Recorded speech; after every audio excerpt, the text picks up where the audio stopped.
Salut tout le monde, bon lundi, bienvenue à notre édition hebdomadaire de notre balado-diffusion sur la glace, toujours de plus en plus populaire à chaque semaine. Balado où on parle de hockey amateur, hockey junior, on parle des meilleurs espoirs, on parle évidemment beaucoup du Rocket de Laval, de la Ligue américaine aussi. Il en sera abondamment question au cours des 30-40 prochaines minutes. Parmi mes invités aujourd'hui, le capitaine des Saguenayens de Chicoutimi et espoir du Canadien, Raphaël Harvey-Pinard, que j'ai rencontré samedi au centre Georges Vézina à Chicoutimi. On va également parler aux trois premiers choix de l'an dernier de l'encan midget de la Ligue de hockey junior majeur du Québec. Joshua Roy des Sea Dogs de Saint-John, Justin Robida des Foreurs de Val-d'Or et Zachary Lheureux des Wildcats de Moncton. Donc, ils seront des nôtres au cours de la prochaine émission. On va également s'entretenir avec le président du Rocket de Laval, Mark Whiteman. Cette grande nouvelle qui a été annoncée pas plus tard que vendredi dernier, alors que le match des étoiles de la Ligue américaine de hockey sera présenté à la Place Belle l'an prochain, en 2021, soit le 31 janvier pour les concours d'habileté et le 1er février, lundi le 1er février 2021 pour le match des étoiles proprement dit. Alors, ce sera une belle occasion de voir les meilleurs espoirs de chacune des équipes de la Ligue nationale de hockey qui évoluent dans la Ligue américaine. Des joueurs, des fois, où on n'a pas la chance de les voir souvent parce qu'ils évoluent dans l'Association de l'Ouest. Le format est un peu comme celui de la Ligue nationale. On joue à 3 contre 3. On fait 4 équipes. Chacune des sections est représentée. Bref, je pense que ça va être un événement qui va être très intéressant. Et dans cette fin de semaine-là également, en 2021, à la fin janvier, début février, ce sera également l'intronisation au temple de la renommée de la Ligue américaine de la QV 2021. On ne connaît pas encore l'identité de ces joueurs-là. Ça va être connu au cours des prochains mois. Mais pas plus tard qu'il y a une dizaine de jours à Ontario, en Californie, Denis Hamel, un attaquant québécois originaire de La Chute, a fait son entrée au temple de la renommée de la Ligue américaine. Alors peut-être que l'an prochain aussi, il y aura un ou des Québécois qui feront partie de cette QV 2021. Sans plus tarder, justement, pour parler de cette annonce qui a été effectuée vendredi, ça faisait quand même un petit bout de temps qu'il y avait des rumeurs à ce sujet. On a confirmé donc le match des étoiles de 2021 à la Place Belle. On va retrouver le président du Rocket de Laval, Mark Whiteman, au bout du fil. Salut Mark, ça va bien? Salut Stéphane, oui, ça va bien, merci. Écoute, on est au courant là, de ton départ. Je pense que ça a été publicisé. Et tu avais dit à ce moment-là que tu avais un dernier dossier à régler. Alors, on a eu la conclusion là, du règlement de ce dernier dossier-là pour toi avec cette belle annonce vendredi dernier à la Place Belle. Oui, effectivement, c'est un projet qu'on travaille depuis très longtemps maintenant, et puis ça m'a fait plaisir de pouvoir concrétiser l'entente avec la Ligue et de faire l'annonce finalement. C'était rendu quasiment un secret de polichinelle à la fin parce qu'il y avait plusieurs rumeurs qui couraient à cet égard, mais très content, très fier de pouvoir annoncer que pour la première fois au Québec, on va accueillir la fin de semaine des étoiles de la Ligue américaine ici à Laval l'année prochaine. Marc, j'ai envie de te demander, est-ce que les dirigeants de la Ligue américaine ont été durs à convaincre? Est-ce que vous avez eu à travailler fort? Est-ce qu'il y avait beaucoup d'opposition? Laval est quand même une jeune équipe là, dans la Ligue américaine. C'est seulement la 3e année d'opération. Ben effectivement, je pense que oui, il y a eu beaucoup de travail à faire. Ça n'a pas été difficile de les convaincre. Il fallait juste passer à travers le processus et leur démontrer nos capacités. C'est quand on veut accueillir un événement d'envergure comme celle-ci, il faut être capable de démontrer notre capacité de non seulement d'accueillir le nombre de personnes qui vont débarquer ici à Laval l'année prochaine, donc démontrer que les hôtels sont à proximité et en assez grand nombre et tout. Aussi que le building est à la hauteur. Ça a été quand même le bout le plus facile probablement parce que la Place Belle, c'est un des, sinon le plus bel amphithéâtre de la Ligue américaine. Mais il faut être capable de démontrer aussi la capacité de l'organisation du Rocket en termes de marketing, de vente bien sûr, mais aussi et surtout capacité d'organisation d'événements. La fin de semaine de la Classique des Étoiles, c'est un des événements forts de la Ligue et c'est l'occasion à laquelle on peut démontrer toutes les meilleures facettes, tous les bons côtés les meilleurs attributs de la Ligue américaine.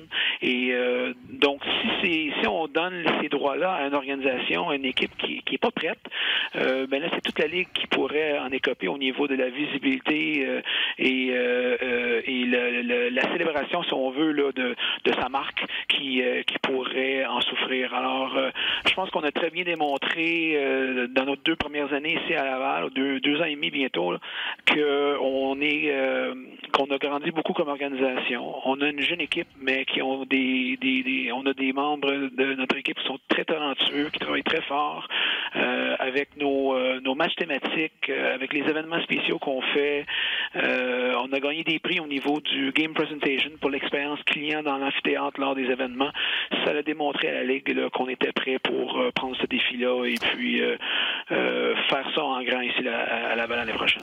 Bien, félicitations pour ce travail accompli. C'est une excellente nouvelle. Puis les matchs, soit dit en passant, le match et le concours d'habileté seront présentés sur les ondes de RDS l'an prochain. Je pense que ça aussi, ça va ajouter là, à la valeur de tout ça. Marc, je vais te laisser aller, évidemment. On le sait, c'est ta dernière semaine, mais je veux que tu me parles, peut-être faire un bilan un peu de ce que tu as accompli avec Laval là, au cours de la dernière année et demie, 2 ans maintenant.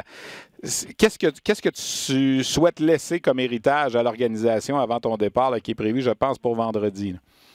Ben effectivement, ça va faire très bientôt 2 ans depuis que je me suis joint à l'organisation. L'organisation, là je parle bien sûr du secteur Rocket, était encore très jeune à mon arrivée. La Place Belle aussi. Et puis, ben en plus du match des étoiles, ce dont je suis le plus fier, c'est vraiment le développement de l'équipe ici. J'en ai fait allusion tantôt. On a beaucoup de jeunes hommes et jeunes dames qui travaillent ici au sein du Rocket et qui ont appris énormément dans les dernières années et puis vraiment qu'on a pris beaucoup de maturité en termes d'organisation. Puis on le voit autant au niveau des assistances. La semaine passée, j'ai parlé à quelques reprises là, d'une hausse de 15%, mais là je vais me corriger parce que après la grosse fin de semaine qu'on vient d'avoir, on est rendu à 19% d'augmentation des foules à pareille date l'année passée. Et tout ça, c'est grâce à plusieurs facteurs. Et oui, c'est sûr que les performances de l'équipe cette année qui sont meilleures, ça l'aide aussi, mais beaucoup la transformation dans notre organisation au niveau de la vente de groupe, l'intégration surtout dans la communauté, oui à Laval, mais dans les environs aussi. On a lancé un programme scolaire, le plaisir de lire avec le Rocket, parce que nos joueurs vont dans les écoles primaires de la région pour lire un livre aux jeunes et démontrer le plaisir de lire et en plus aussi l'importance de lire, que ce soit juste pour le plaisir, même si c'est pas pour les fins de classe et les études à l'école. On avait déjà une équipe qui faisait un travail extraordinaire au niveau de la présentation des matchs ici, mais cette année, on a vraiment mis la barre encore plus haute au niveau du divertissement. Moi, je challengerais n'importe quelle équipe là, au niveau de la qualité du spectacle que les gens vont avoir qui leur sera présenté quand ils viennent dans l'aréna. Je parle pas juste de ce qui se passe à la glace, mais tout le reste. Fait que je pense que en gros, l'organisation a pris beaucoup de maturité. On a mis la barre encore plus haute. Et puis je laisse ici derrière moi une équipe bourrée de talent et qui vont sûrement avoir beaucoup de succès pour le futur. Les décisions à hockey, Marc, évidemment, c'est pas toi qui les prends et tout ça, mais quel impact ça a quand un bonhomme, exemple, comme Jesperi Kotkaniemi est cédé au Rocket samedi, là, on ne sait pas combien de temps, évidemment, il va demeurer à Laval, mais quel impact ça a au niveau peut-être de la vente des billets puis du fait de l'aspect médiatique peut-être autour de l'équipe? Oui, c'est sûr que ça peut avoir un impact positif sur la vente de billets. Ça nuit pas certainement. Où est-ce que ça a un impact surtout, c'est au niveau de la couverture médiatique qui nous permet de répondre à la bonne nouvelle, si je peux dire ainsi, au public en général. Le défi du Rocket, surtout parce que on est dans l'ombre un peu du Canadien de Montréal, bien sûr, et aussi parce qu'on est une nouvelle organisation, c'est un nouvel amphithéâtre. Il y a encore beaucoup de gens dans la grande région de Montréal et encore plus au Québec au grand complet, qui connaissent pas encore c'est quoi la Ligue américaine, connaissent pas c'est quoi le Rocket et surtout connaissent pas la Place Belle. Alors, notre défi à nous, c'est de répandre cette bonne nouvelle-là, d'informer les gens ce qu'on a à offrir ici à Laval. Et ça arrive quasiment à chaque fois que quelqu'un rentre ici pour la première fois, l'essayer, c'est l'adopter, puis les gens veulent revenir. Alors, quand un joueur comme Kéké débarque ici, puis il y a plus de couverture médiatique, bien, ce que ça nous permet de faire, c'est de ressortir du lot un peu, de lever notre main un peu plus haut que les autres. Et quand je dis les autres, c'est toutes les autres offres de divertissement, sport et autres que les gens ont à leur disponibilité et rappeler les gens on a une offre intéressante ici à Laval, on est là, on a un match vendredi, on a un match samedi, venez nous voir. Je pense que c'est vraiment ça l'impact le plus important que ça a. Marc, je vais te laisser en terminant avec peut-être quelque chose qui va te faire plaisir que je te ramène. Tes années de football. Tu as vu Laurent Duvernay-Tardif gagner le Super Bowl hier, puis il y a quelques années, en 2013, tu étais avec les Alouettes, vous aviez présenté une bourse à ce jeune Québécois-là qui était plus ou moins connu maintenant, puis là, il est devenu champion du Super Bowl hier. Qu'est-ce que ça t'a fait quand tu as vu ça? Ah ben une énorme fierté de voir on peut pas dire un petit gars parce que c'est un vrai monstre là, il est immense. Tu l'as vu dans la photo, ouais, tu as vu la photo parce que j'ai remis sa bourse, j'avais l'air d'un enfant à côté de lui. Mais c'est clair, une immense fierté de voir un petit gars de chez nous réussir dans la NFL, le premier Québécois à gagner le Super Bowl. Puis bon, si on peut avoir joué un petit rôle dans son développement et son parcours, tant mieux, mais surtout comme partisan, très très fier de voir l'ancien joueur de McGill réussir au plus haut niveau puis d'accomplir les plus hauts sommets dans son sport. Marc, merci beaucoup d'avoir pris le temps. On va peut-être se croiser mercredi. RDS est là pour le match contre Utica. Puis bonne continuité dans tes projets. Puis en espérant se recroiser quelque part au cours des prochains mois, des prochaines années. Merci beaucoup. Félicitations encore pour le match des étoiles là, pour 2021. Merci beaucoup, Stéphane. C'est très apprécié. Puis à bientôt, j'espère. Merci. Salut. Au revoir. Alors voilà, c'était Mark Whiteman, le président sortant là, du Rocket de Laval. Il va quitter officiellement ses fonctions vendredi, le 7 février. Il était à la présidence de l'équipe depuis presque 2 ans maintenant, a choisi de prendre une direction différente et on respecte sa décision. Et on discutait avec lui là, justement de cette nouvelle qu'on a annoncée pas plus tard que vendredi, le match des étoiles de la Ligue américaine l'an prochain à Laval. Pour ce qui est du Rocket proprement dit, sur la glace, n'est-ce pas? C'est le nom de notre balado-diffusion. Ben, ça a moins bien été en fin de semaine et c'est dommage parce que Marc le disait, il y avait des bonnes foules en fin de semaine. Vendredi, on est allé chercher 9500 spectateurs, la deuxième plus grande foule de l'histoire. C'était le 100e match d'ailleurs de l'histoire du Rocket. Et samedi, la venue de Jesperi Kotkaniemi avec le Rocket. Et ce match où le Rocket a pris les devants 4-1 avant de s'incliner 5-4 contre les Sénateurs de Belleville. Ça fait mal, donc on a été chercher quand même seulement 1 point sur 2 en fin de semaine. Kotkaniemi qui a récolté son premier point dans la Ligue américaine, une mention d'aide sur un but de Charles Hudon.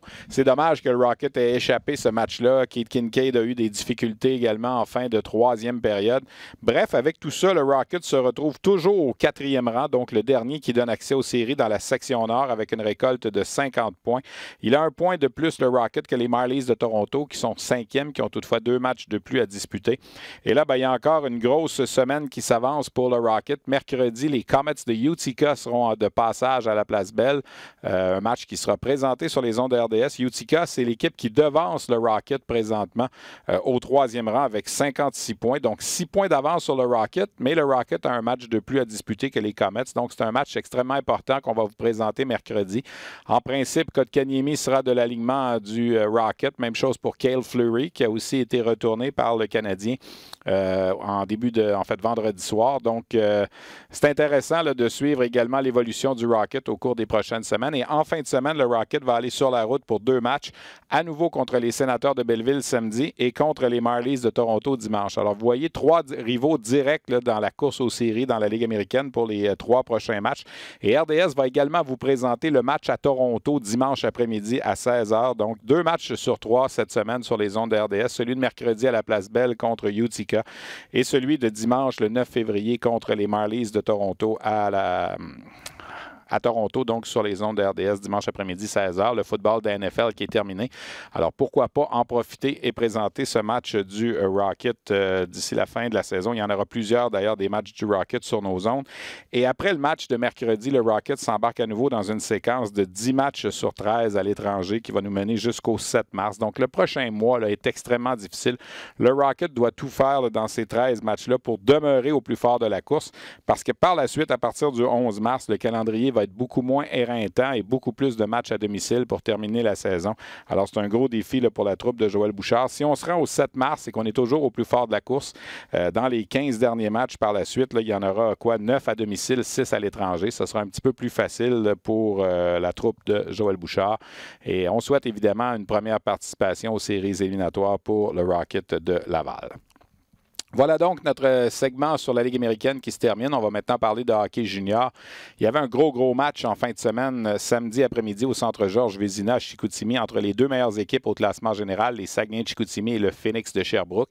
Je me suis rendu d'ailleurs du côté du Saguenay pour assister à ce match-là samedi. Le Phoenix s'est présenté là avec 9 points d'avance au classement général au premier rang. Sur les Saguenayens qui avaient toutefois 2 matchs de plus à disputer. Donc, c'est évident là, que si le Sherbrooke sortait de là avec une victoire, 11 points d'avance, ça aurait été difficile. Mais les Sags sont allés chercher le match. Un match un peu échevelé, 8-6, match axé sur l'offensive. Les deux gardiens n'ont pas connu une sortie extraordinaire. D'ailleurs, Samuel Lavaille, le gardien slovaque de Sherbrooke, pour la première fois de sa carrière dans la LHJMQ, évidemment, c'est une recrue depuis le début de la saison, a donné 5 buts dans un match. Il a été retiré au terme du 7e but marqué par les Saguenayens. Les Sags qui l'ont emporté 8-6 donc dans ce match-là pour s'approcher à 7 points donc du Phoenix et du premier rang du classement général. On le sait, sur la glace, on aime rencontrer les espoirs de la Ligue de hockey junior major du Québec, particulièrement ceux qui appartiennent aux Canadiens de Montréal. Il y en a un qui évolue à Chicoutimi. Ben, en fait, il y en a 2. Il y a Samuel Hood qui est sur la liste des blessés présentement, mais il y a surtout Raphaël Harvey-Pinard, le capitaine de la formation, qui a été un choix de 7e ronde du Canadien l'an dernier. On a pris une chance avec Harvey-Pinard. Présentement, depuis le début de la saison, il a 59 points en 48 matchs. Avant le match de samedi, donc avant la rencontre, avant la victoire de 8-6, j'ai fait un bref de conversation avec Raphaël Harvey-Pinard. On vous présente cette entrevue. Raphaël, comment tu vois la situation des Saguenayens après toute la période des transactions maintenant? Bien, je pense que on a acquis des joueurs d'impact, puis c'est sûr qu'ils vont nous aider à nous rendre loin en série. C'est sûr que pour le moment, c'est une adaptation pour tout le monde. Il faut intégrer tous ces joueurs-là à l'équipe. Je suis pas inquiet que ça va se faire naturellement dans les prochains jours, prochaines semaines, puis qu'on va arriver prêt en série. Là. Les Huskies ont gagné l'an passé. Vous n'avez pas fait tant de transactions là. Ici, il y a vraiment eu beaucoup d'échanges, beaucoup de joueurs. Ça fait-tu peur un peu ou bien on va être capable de réussir à mettre tout le monde sur la même page? Non, je pense pas que ça fait peur. On est allé chercher des gars qui sont bons sur la patinoire, mais alors la patinoire, c'est des gars vraiment avec une belle attitude, puis tout le monde s'entend vraiment bien dans le vestiaire. Donc, je pense que c'est juste qu'il faut que la soupe pogne sa patinoire, la chimie d'équipe, sa glace, on réussit à se trouver plus facilement, puis après ça, tout va bien aller. Là. Ta saison à toi, ça a parti, je pense, assez lentement, mais là, depuis un bout de temps, ça roule vraiment comme on était habitué de te voir dans les dernières années. Oui, je pense qu'au début de la saison, j'ai eu des moments plus difficiles. Peut-être, c'était une grosse année l'année passée. Peut-être j'ai eu un départ plus lent. J'étais encore un peu fatigué. Mais ensuite de ça, je pense que j'ai trouvé mon air d'aller. Puis, j'essaie d'être constant match après match. Pour le moment, ça va bien. Là. Quand tu regardes la situation, tout le monde en parle. Vous êtes dans une association où il y a 4 très bonnes équipes. Ça sera pas facile de passer au travers. Je dis pas que ça avait été facile avec Rouen l'an passé, mais on a l'impression que le mandat pour l'équipe qui va gagner ce côté-ci est beaucoup plus difficile. Ouais, c'est sûr, il y a beaucoup de bonnes équipes dans notre conférence division, mais je pense que pour te rendre jusqu'au bout, l'équipe va gagner, il va falloir qu'elle les batte, ces équipes-là. Donc, il va falloir toutes les pogner, ces équipes-là, c'est certain. Puis, c'est la même chose pour eux autres. Donc, en bout de ligne, l'équipe va travailler le plus fort puis qui va arriver le plus près qui va gagner. Là. En tant qu'espoir du Canadien, ta vie, as-tu beaucoup changé dans la Ligue cette année? Non, je pense pas que ça a changé. Au niveau de la GMQ, je continue à jouer comme j'ai joué dans les années passées. C'est sûr que j'ai peut-être un peu plus pas de pression, je dirais, mais de visibilité. Donc, c'est pour ça, pour moi, c'est positif. Puis j'essaie de ne pas trop regarder ça non plus, puis de rester dans le moment présent. Quand tu regardes des matchs, tu dois regarder de temps en temps Laval, puis tout ça. As-tu l'impression que tu serais capable de jouer là en ce moment? C'est dur à dire, tu le vois à la télévision, c'est pas pareil quand tu joues sur la patinoire, mais je pense qu'avec ce que j'ai vu au camp des recrues à Montréal au début de l'année en septembre, je pense que je suis capable de jouer dans cette ligue-là, puis l'année prochaine, ça va être à moi de faire mes preuves puis de montrer que je suis capable de bien performer dans cette ligue-là. Quand tu sais que tu as comme 3 ans avant de toi pour réussir, puis tout ça, c'est moins stressant aussi, là? Oui, c'est sûr que quand tu es repêché plus jeune, tu peux encore te développer. Moi, j'ai été repêché l'année passée à 20 ans. Donc, c'est ça, j'ai juste une année pour me développer pour arriver prêt l'année prochaine. Mais je pense que je suis pas inquiet à ce niveau-là. Je vais travailler fort cet été puis je vais arriver prêt l'année prochaine. Quand je voulais dire 3 ans, c'est en tenant pour acquis que tu aurais un contrat. Là, Ah, travailles pour ça? ah c'est sûr, mais j'essaie de pas penser à ça. Là. Sincèrement, c'est des choses que tu performes sa patinoire, puis en bout de ligne, c'est pas toi qui prends la décision. Donc pour moi, c'est juste, j'ai un an, je donne tout ce que j'ai sur la patinoire, puis ça sera à l'organisation de décider c'est quoi le meilleur pour moi après. Là. Donc, l'importance de faire un bon bout de chemin en série est là pour toi encore, parce que tu as des choses, même si tu as gagné l'an passé, tu sens que tu as encore des choses à prouver? Oui, c'est sûr. Tu as toujours des choses à prouver, je pense. On a gagné l'année passée, puis cette année, c'est de prouver que je suis capable d'être constant et que l'équipe est capable de gagner sur une base régulière encore une fois. Puis, pour moi, c'est de montrer qu'en série, je suis un joueur capable de faire l'impact. Donc, c'est toujours important de bien performer en série. Là. Le fait que tu viens de la place ici, ça change beaucoup de choses pour toi, pour l'équipe qui n'a pas gagné, ça fait longtemps, puis tu ressens peut-être plus encore la pression des partisans ici? Ben, je dirais pas de la pression, je pense que c'est vraiment l'engouement de la population aussi. C'est vraiment incroyable, puis je sens leur appui. Je suis dans les rues, tout le monde me reconnaît ici, tout le monde me parle, tout le monde me parle de hockey, donc c'est vraiment le fun. Puis, moi, mon objectif, c'est sûr, c'est de leur offrir une coupe ici. Je pense que ça fait longtemps, donc ils le méritent. Puis c'est sûr qu'on va travailler dans ce sens-là. Mais il y a une soif aussi de gagner pour ici. Puis on sent que dès que vous échappez un match ou deux, ça devient peut-être un petit peu plus tendu.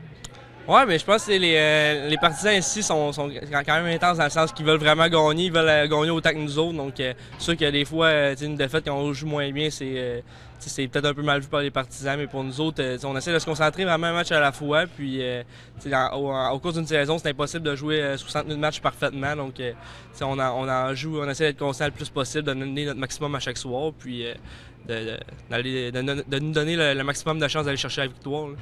Quel souvenir que tu as quand tu venais voir les Saguenayens ici, comme tu te souviens le plus? Tu te souviens à l'époque de quoi? De David Desharnais, des gars comme ça, ou c'était trop jeune? J'étais peut-être un peu trop jeune, David Desharnais. Je l'ai vu jouer, mais pas assez pour m'en rappeler. Mais je pense que un des moments marquants quand j'étais venu plus jeune, c'était quand il avait joué contre Saint-John. Je pense à la demi-finale des séries. Saint-John avait une équipe incroyable. Puis il avait vraiment tenu tête aux Sea Dogs. Il avait vraiment bien joué. L'arena était remplie. Puis juste à repenser, j'avais des frissons dans les estrades. Puis là, ça va être à mon tour de vivre cette année ici au Saint-Georges. Merci beaucoup. Merci. Alors voilà, c'était le capitaine des Saguenayens, Raphaël Harvey-Pinard, qu'on a rencontré avant le match de samedi à Chicoutimi. Faisait allusion au match contre Saint-John en séries éliminatoires, évidemment, à l'époque où Jean-Gabriel Pajot évoluait pour les Saguenayens, où Jonathan Huberdeau évoluait pour les Sea Dogs de Saint-John, les Sea Dogs qui ont gagné le trophée Jean Rougeau 3 ans de suite, 2010, 2011, 2012, la Coupe du Président 2 ans de suite, 2011, 2012, et évidemment la Coupe Memorial également en 2011. Donc ça, c'est les souvenirs de Raphaël Harvey-Pinard, un gars de la région, un gars du Saguenay qui est capitaine cette année.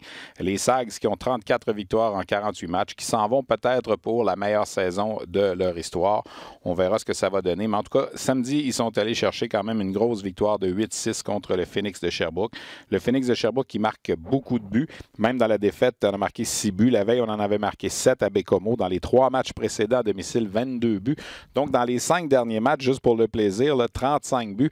Et Samuel Poulain, leur capitaine, a participé à 19 de ces 35 buts-là, donc plus de la moitié. Il a 10 buts, 9 passes à ses 5 derniers matchs. D'ailleurs, pour une deuxième semaine de suite, le capitaine du Phoenix de Sherbrooke, Samuel Poulain, a été choisi joueur par excellence de la semaine dans la Ligue de hockey junior majeur du Québec. Et soit dit en passant, puisqu'il est question du Phoenix, record de concession, 80 points, 38 victoires. Et il reste toujours 18 matchs au calendrier pour le Phoenix de Sherbrooke d'ici la fin de la saison. Et sincèrement, je regarde et sans manquer de respect à qui que ce soit, là, il y a un match contre Rimouski le 14 mars du côté de Sherbrooke. Sinon, là, on peut peut-être échapper à un autre match ici et là contre un adversaire un petit peu moins puissant. Là. Alors, on peut penser là, du côté de Sherbrooke d'aller chercher 112 ou 110, 112 points au classement. Donc, ça va être difficile pour Chicoutimi. Là. On accuse présentement 7 points de retard avec 2 matchs en main. Alors oui, on peut s'approcher à 3 points. Mais le problème est que j'ai l'impression que Sherbrooke ne perdra pas beaucoup de matchs d'ici la fin de la saison. Le Phoenix qui s'en va dans les Maritimes le week-end prochain à Bathurst, à Charlottetown et à Halifax. Si on fait un petit tour d'horizon des autres équipes dans la Ligue de hockey junior majeur du Québec, en fait certaines des autres équipes, il y a Drummondville qui a mis fin à sa séquence de 5 défaites avec 2 victoires en fin de semaine. Les Foreurs de Val-d'Or, un voyage difficile. J'ai vu les Foreurs jouer mercredi dernier à Victoriaville. Ils se sont rendus à Rimouski par la suite vendredi, samedi. Résultat, 3 défaites, seulement 3 buts d'inscrits dans ces 3 matchs. On va parler tantôt, on va vous présenter une entrevue que j'ai réalisée d'ailleurs avec Justin Robida un petit peu plus tard au cours de notre émission. Je parlais des Tigres de Victoriaville, 5 victoires de suite. Finalement, on semble s'être remis en marche, mais je me garde une petite réserve parce que j'ai fait une petite analyse des 29 derniers matchs des Tigres de Victoriaville. On monte au 10 novembre. Alors, à partir du 10 novembre, écoutez bien ça, 4 défaites de suite, 3 victoires de suite. 5 défaites de suite, 5 victoires de suite. 7 défaites de suite, 5 victoires de suite. Alors, c'est par séquence que ça fonctionne du côté des Tigres présentement. Donc, dans les 29 derniers matchs, 13 victoires, 16 défaites, mais des séquences de 5, 7 défaites de suite, des séquences de 5 victoires. C'est pas évident à suivre du côté des Tigres qui, soit dit en passant, ont gagné, comme je le disais un petit peu plus tôt, leur premier match de la saison en bris d'égalité après 9 défaites de suite. Les Cataractes de Shawinigan voyagent dans les Maritimes en fin de semaine. Une victoire en 3 matchs, mais ce qui a retenu l'attention samedi, c'est la performance du trio de Maverick Bourque. 2 buts, 5 passes dans le match contre Halifax. Xavier Bourgault, 2 buts, 4 passes. Et Maxime Trépanier, 2 buts, 2 passes. Alors, c'est 17 points pour le tournoi, pour le trio dans ce match-là, dans un gain de 7-4 contre les Mooseheads. Les Olympiques de Gatineau, après 4 défaites de suite, ont réussi à gagner 5-0 samedi contre Rouen, ce qui fait qu'ils s'approchent à un seul point des Mooseheads et du 16e et dernier rang qui va donner accès aux séries éliminatoires. Faut-il le rappeler, Gatineau n'a pas raté les séries dans la Ligue depuis 1984. Je parlais des Saguenayens tantôt lorsqu'on a présenté l'entrevue avec Harvey Pinard. 3 défaites de suite, mais ils ont finalement gagné samedi. Sauf qu'il va falloir affermir la défensive un petit peu. On a accordé 27 buts au cours des 5 derniers matchs. Moncton, 2 victoires en fin de semaine. Une fiche de 10, 3 et 1 depuis l'arrivée de Daniel Lacroix avec les Wildcats. D'ailleurs, tantôt, on va parler avec Zachary Lheureux, la recrue des Wildcats. Du côté de Rimouski, 7 victoires de suite. La suspension à Alexis Lafrenière est terminée. Pendant les 3 matchs, l'Océanique n'a pas trop souffert. Il sera de retour, Lafrenière, vendredi soir à Shawinigan après avoir purgé sa suspension. L'équipe peut-être la plus haute de la Ligue junior majeure du Québec présentement, les Eagles du Cap-Breton. Une fiche de 14 victoires et une défaite depuis le retour du congé de Noël, donc depuis le 28 décembre. Une seule défaite contre Moncton, 12 gains de suite à domicile. Les Sea Dogs ont quand même pas un mauvais voyage. Ils ont affronté les 4 équipes de la section Ouest. Le Québec, Rimouski, Chicoutimi et Bécomo sont sortis de là avec 2 victoires, mais on accorde encore beaucoup trop de lancers du côté des Sea Dogs. Ça prend des performances époustouflantes des gardiens de but pour aller chercher des victoires. C'est le talon d'Achille présentement du côté des Sea Dogs. Bécomo, 8 défaites de suite. 4 de ces 8 défaites en bris d'égalité. Donc, on est allé chercher quand même 4 points de classement.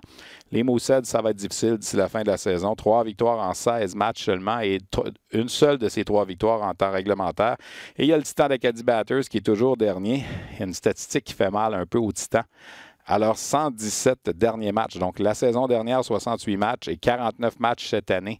Une fiche de 17 victoires, 100 défaites. Ouais, c'est ça. 117 matchs, 17 victoires, 100 défaites. Ça fait pas mal de revers au cours des 2 dernières saisons pour le Titan d'Acadie Batters qui se dirige encore une fois vers une exclusion des séries. Vous savez, le repêchage de la Ligue junior majeure du Québec, c'est toujours un élément important pour les jeunes. J'ai profité de la dernière semaine. J'ai décidé de faire un petit bilan de saison pour les 3 premiers choix au dernier repêchage. Alors, en entrevue, d'abord, on vous présente Joshua Roy des Sea Dogs de Saint-John, que j'ai rencontré mercredi dernier à Québec. Justin Robida des Foreurs de Val-d'Or, que j'ai rencontré à Victoriaville mercredi dernier également. Donc, une entrevue préenregistrée avec ces 2 bonhommes-là. Puis par la suite, on va parler en direct avec Zachary Lheureux. On va le retrouver au téléphone du côté de Moncton. Donc, Joshua Roy, Justin Robida et dans quelques instants, Zachary Lheureux. Joshua Roy, tu dirais-tu que ta saison va comme tu pensais que ça irait? C'est plus facile, c'est plus difficile? Comment tu vois ça? Ben, c'est sûr que je m'attendais un peu mieux, mais je suis content de l'adaptation que j'ai faite depuis le début de l'année. J'ai rentré dans la Ligue en me disant que c'était une année d'adaptation, puis je te dirais que ça s'est super bien fait. Je trouve que là en ce moment, je suis vraiment bien habitué, puis ça va beaucoup mieux de ce temps-ci. Là. Quand tu dis je m'attendais à un petit peu mieux, ça veut dire quoi? Ben, juste avoir des meilleures performances, je te dirais. J'ai commencé sur la 4e ligne. Fait que ça a été un peu plus dur pour moi. J'ai eu un peu moins de temps de glace. Mais là, depuis le nouveau coach est arrivé, ça va super bien. Il me fait plus confiance. Fait que ça va bien. C'est quoi le principal ajustement pour un gars comme toi de 16 ans qui arrive? Je dirais que c'est la vitesse. La vitesse de jeu, tout est plus vite. La vitesse d'exécution, puis les gars sont plus vite.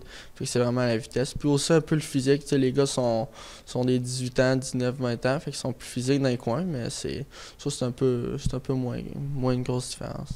Parle-moi de l'ajustement en dehors d'aller vivre dans une nouvelle ville, un milieu plus anglophone, puis tout ça. Comment ça se passe? Ouais, ben c'est sûr que c'est une adaptation, ça aussi, là, tu sais. J'étais encore plus loin que l'année passée. L'année passée, j'étais en appart à Lévis, fait que c'était un peu moins pire.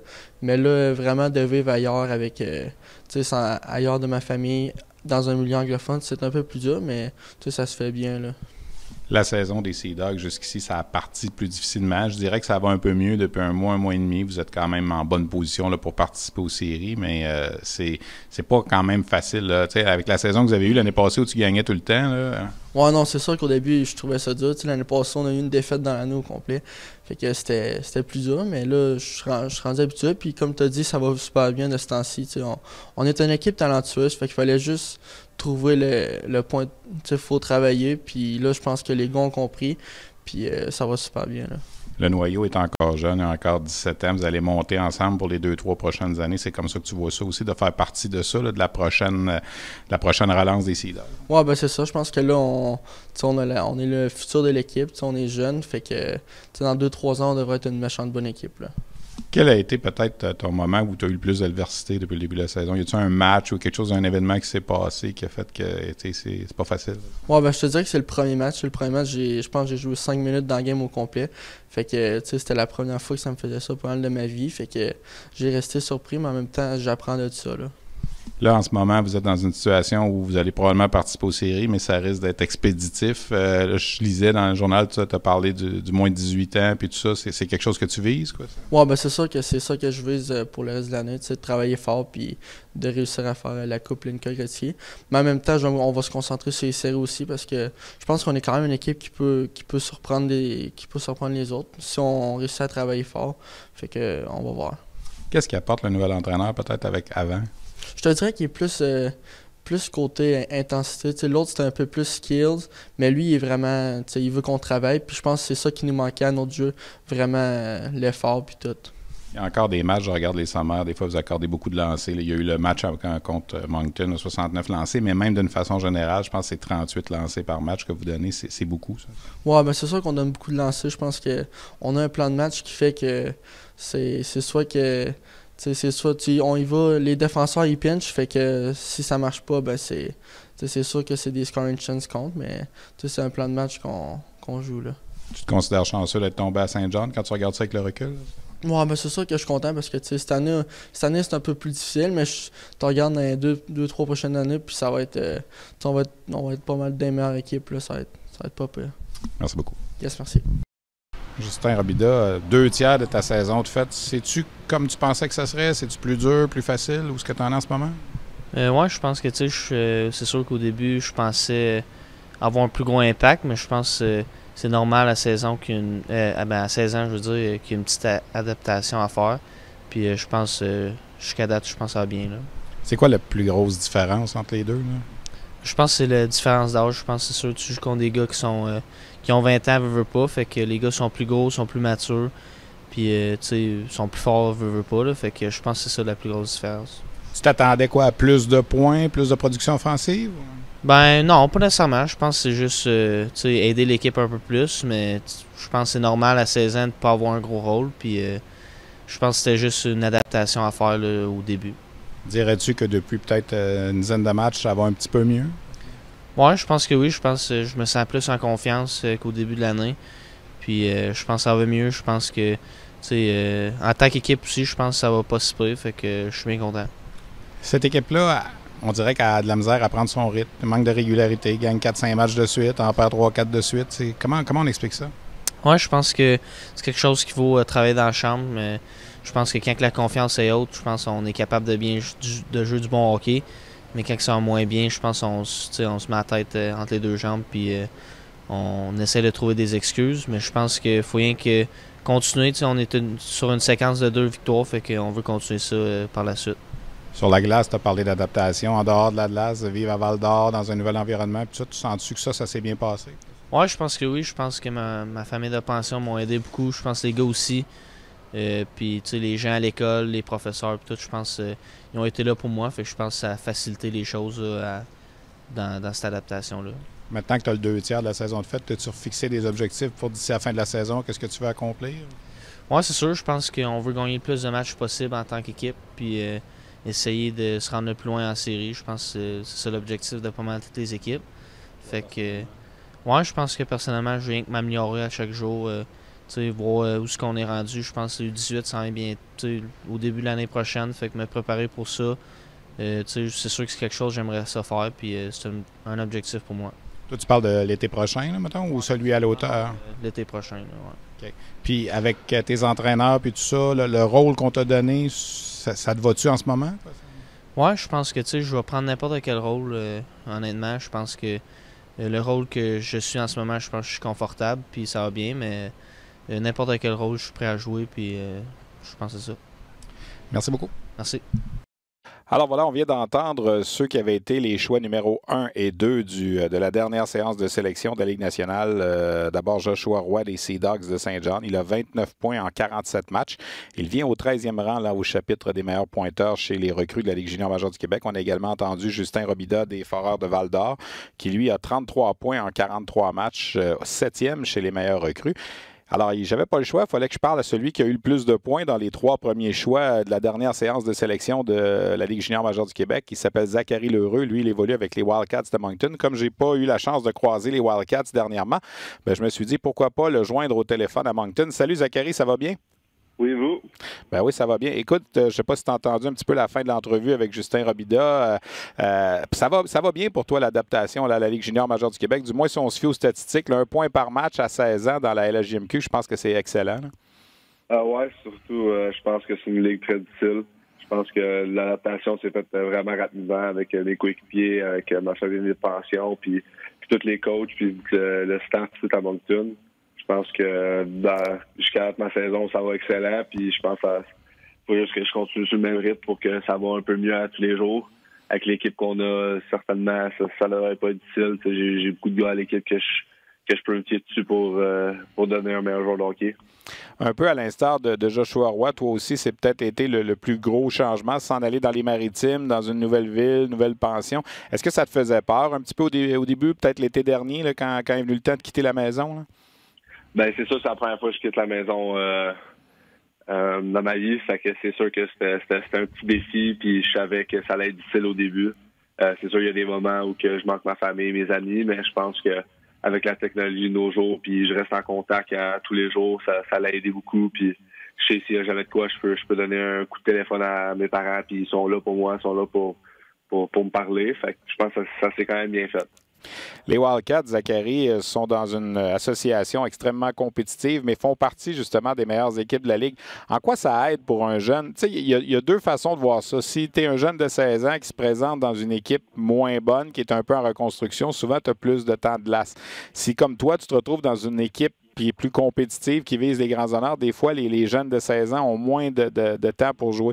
Je dis pas que c'est ton cas, là, mais quand tu analyses ça, est-ce que tu penses que pour toi, de te retrouver dans cette situation-là avec une équipe qui aspire aux grands honneurs dès cette année, là, c'est la situation rêvée? C'est sûr que c'est une situation que j'adore être dedans. J'aime être dans une équipe qui gagne. L'énergie qu'on a sur notre équipe puis le talent qu'on a, c'est vraiment incroyable. C'est sûr qu'aussi, je savais à Noël qu'on a fait beaucoup de chances que mon temps de glace allait baisser, puis peut-être j'accepte un rôle différent, mais moi je veux gagner, puis c'est ça mon but premier. Fait que je savais qu'il fallait que je l'accepte pour l'équipe, et peu importe le rôle que j'ai sur l'équipe en ce moment, je veux contribuer à la victoire tous les soirs. Je veux être dans le line-up, puis je veux être un aspect clé quand même. Est-ce que justement l'arrivée des Benoît-Olivier Groux, des Gabriel Fortier, des Liam Leonard, tout ça, ça a changé beaucoup ton utilisation? C'est sûr que ça a changé un peu. Faut que je prouve ma place encore plus, je pense. Mais je pense que je suis quand même capable de compétitionner avec ces gars-là. Puis en même temps, c'est des gars que à chaque jour, je regarde sa patinoire, puis ils m'aident à devenir un meilleur joueur moi-même sur la glace, hors la glace. C'est des joueurs exceptionnels, mais c'est aussi des êtres humains fantastiques qui ont déjà fait leur place, qu'eux autres qui aspirent à une coupe mémoriale. Je pense qu'ils ont tellement d'expérience dans la Ligue, ils savent quoi faire dans toutes les situations. Fait que je pense que c'est des gars qu'il faut que je regarde pour devenir meilleur, puis pas que j'essaie trop de me battre pour leur voler un poste ou rien de même. En discussion avec Zachary Lheureux des Wildcats de Moncton. Avant de te laisser aller, Zachary, peut-être un mot sur l'avenue de Daniel Lacroix. Vous avez quand même eu une genre de crise à gérer là, dans l'équipe avant les fêtes avec le départ de John Torchetti. Dirais-tu que maintenant Daniel a réussi à établir sa façon de travailler, son plan de match, le système de jeu de l'équipe? Oui, je pense que aux alentours de Noël, avec la situation, c'était un peu bizarre pour tout le monde, mais je pense que quand Daniel il est arrivé, ça a pris un peu de temps un peu à s'ajuster à son système de jeu, à sa façon de penser, mais je pense que c'est un coach très enthousiaste. C'est un gars qui est content d'être à l'aréna, qui aime ça nous voir avoir du plaisir, mais quand c'est le temps d'être sur la glace pour une pratique ou une game, pour qu'on soit à tâche, il nous dit qu'est-ce qu'il faut qu'on améliore, il nous dit comment être meilleur, puis je pense que c'est un coach de même qu'on a besoin si on veut gagner une Coupe Memorial à la fin de l'année. Est-ce que dans l'esprit des Wildcats, en ce moment, il faut tout faire pour rejoindre Chicoutimi au premier rang de l'association, quitte à surtaxer peut-être des vétérans? Comment on voit ça à Moncton, la situation? Là? Présentement, vous avez 4 points de retard sur Chicoutimi. Vous avez un match de plus à disputer. Est-ce qu'on met toute l'énergie là, pour finir premier absolument de l'association? Je pense pas que c'est nécessairement le but ultime. Nous autres, on veut se préparer à chaque jour pour les séries. Je pense que c'est là que ça veut tout dire. C'est qu'on finit premier ou qu'on finit 5e, je pense pas que ça va changer grand-chose, à part peut-être qui qu'on va affronter dans les séries. À tous les jours, on veut devenir meilleur, on veut devenir une équipe qui est encore plus compétitive qu'on l'est. Je pense que c'est vraiment juste établir cette chimie-là, puis avoir le caractère dans l'équipe pour penser que oui, les games sont importants jusqu'à la fin de l'année, puis on veut tous les gagner pour finir premier. Mais au bout de la ligne, c'est pas durant la saison que ça compte, c'est vraiment durant les séries. Est-ce que tu as hâte de venir jouer dans la région de Montréal en fin de semaine? J'ai extrêmement hâte de venir jouer en avant de la famille et des amis. Puis c'est une game que j'avais encerclée, ça fait déjà assez longtemps. Oui, les Wildcats qui sont à Boisbriand vendredi le 7 février, donc pour une série de 3 matchs à Shawinigan samedi, à Québec dimanche. Zachary, merci beaucoup d'avoir pris le temps de discuter avec nous, puis continue ton bon travail. Je pense que tes débuts dans la LGMQ, ça va très, très bien, puis tu seras un candidat admissible à la séance de sélection de la Ligue nationale en 2021. C'est loin encore, mais pour l'instant, je pense que les premiers pas vont très bien pour toi. Félicitations, puis bonne continuité. Merci. Voilà, Zachary Lheureux, l'attaquant de 16 ans des Wildcats de Moncton. On lui parlait justement à Moncton. Parmi les 3 premiers choix de la dernière séance de sélection de la Ligue nationale, c'est lui qui a les meilleures statistiques présentement, 39 points en 38 matchs. Il évolue avec une excellente équipe à Moncton. Beaucoup de vétérans à l'attaque, les Fortier, les Groux, les Ovanov, les Sear, les McKenna. Il y a beaucoup de talent à l'attaque du côté des Wildcats de Moncton. C'est une équipe qui va être difficile à battre d'ici la fin de la saison. Elle est, comme je le disais, de passage dans la région de Montréal, à Boisbriand vendredi, à Shawinigan samedi et face au Rempart dimanche au centre Vidéotron. Un petit mot avant de vous laisser, deux autres petites choses que je voulais discuter. D'abord, un petit mot sur les 67 d'Ottawa. On sait que c'est une équipe de la Ligue d'Ontario, mais j'aime beaucoup suivre ce qu'ils font. Évidemment, ils sont dirigés par 2 Québécois, André Tourigny et Mario Duhamel. Ils avaient 17 victoires de suite, les 67, entre le 16 novembre et le 10 janvier. Donc, pendant presque 2 mois, on n'a pas perdu un match. On a subi une défaite le 11 janvier. Et depuis le 12, 9 autres victoires de suite. Donc, 26 victoires dans leurs 27 derniers matchs. Les 67 sont premiers au Canada avec une fiche de 39 victoires, 7 défaites. Marco Rossi, l'Autrichien, a profité de l'absence d'Alexis Lafrenière au cours des derniers matchs pour prendre le premier rang des pointeurs de la Ligue canadienne de hockey. Il a 88 points en 40 matchs. Lafrenière en a 84 en 39. Alors, vous voyez, là, c'est la même chose ou à peu près. 2 joueurs du même âge, 2 joueurs admissibles à la séance de sélection cette année. Ce qui est phénoménal dans le cas de Rossi également, plus 57 au niveau des plus et moins. C'est de loin le meilleur rendement là, de la Ligue de l'Ontario. Alors, les 67 qui sont toujours au sommet. Jack Quinn, 41 buts, meilleur buteur de la Ligue canadienne de hockey. Donc, ça va très bien pour les 67 d'Ottawa. Pas trop loin, donc, de chez nous. Les 67 qui connaissent beaucoup de succès. On en a parlé d'ailleurs il y a 2 semaines avec André Tourigny lorsqu'il avait été nommé entraîneur-chef de l'équipe canadienne junior pour 2021. Petit message en terminant. J'ai reçu cette semaine un courriel d'Alain Parenteau, gouverneur du Blizzard du séminaire Saint-François de la Ligue Midget 3A, qui me demandait de publiciser, puis je le fais, c'est pour une excellente cause, alors ça me fait plaisir d'en parler, puis je vais essayer d'en parler un petit peu sur les médias sociaux à l'approche du week-end.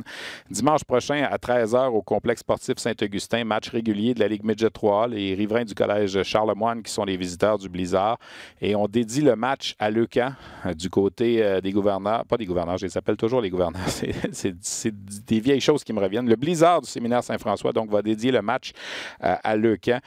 Donc, sur place, évidemment, ce sera possible de faire des dons, également de participer à un encan silencieux. Tout ça aussi pour soutenir le jeune Antoine Marquis, un joueur Pee-Wee 3A qui, malheureusement, doit combattre le cancer, cette terrible maladie. Il jouait dans la structure du Blizzard l'an passé au niveau Pee-Wee. Alors, question de soutenir la famille d'Antoine Marquis, de soutenir Antoine et d'amasser des fonds également pour Leucan. Le match de dimanche de la Ligue Midget 3 à 13h, Collège Charlemagne contre le Séminaire Saint-François. On espère qu'il y aura beaucoup de monde et qu'on sera en mesure d'amasser beaucoup de sous là, pour la cause qui est Leucan et essayer de vaincre cette terrible maladie. Et souligner également le soutien du Blizzard Midget 3A à ce jeune Antoine Marquis, jeune homme qui est dans la région, la structure du Blizzard au niveau de la région de Québec. Alors voilà, le message est passé. J'espère qu'il y aura beaucoup de monde. Malheureusement, je ne pourrai y être. On présente le match du Rocket dimanche contre les Marlies de Toronto. Donc, je ne pourrai pas être là malheureusement, mais je vais essayer de faire mon effort là, sur les réseaux sociaux pour en parler au moins un petit peu.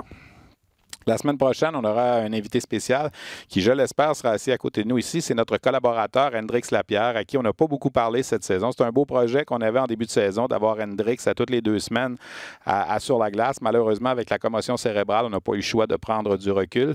La semaine prochaine, la Ligue de hockey junior majeur du Québec organise un événement au Centre Bell en marge du match entre le Canadien et les Coyotes de l'Arizona le 10 février prochain. Les 5 représentants de la LHJMQ, les mieux classés en vue de la séance de sélection de la Ligue nationale seront au Centre Bell lundi prochain. Et on va également ajouter les gagnants de la médaille d'or du dernier championnat du monde junior. Question de les présenter à la foule également la semaine prochaine. Donc, les Raphaël Lavoie, Jared McIsaac, Dawson Mercer et compagnie seront là. Alexis Lafrenière également. Et moi, je vais profiter du passage d'Hendrix dans la région pour essayer de faire un brin de jasette avec lui en direct ici dans le studio. Alors, j'espère que ça va pouvoir fonctionner, qu'Hendrix sera en forme pour discuter avec nous un petit peu. Alors ça, c'est pour la semaine prochaine. Je vous laisse donc avec le mot de la fin. Je remercie, comme toujours, Olivier à la technique, Luc Dansois à la coordination. J'avais beaucoup d'invités aujourd'hui. Mike Whiteman du Rocket de Laval, Raphaël Harvey-Pinard des Saguenay-Chicoutimi, Joshua Roy des Sea Dogs de Saint-John, Justin Robida des Foreurs de Val-d'Or et Zachary Lheureux des Wildcats de Moncton. Merci d'avoir participé à cette édition de Sur la glace et on se retrouve la semaine prochaine.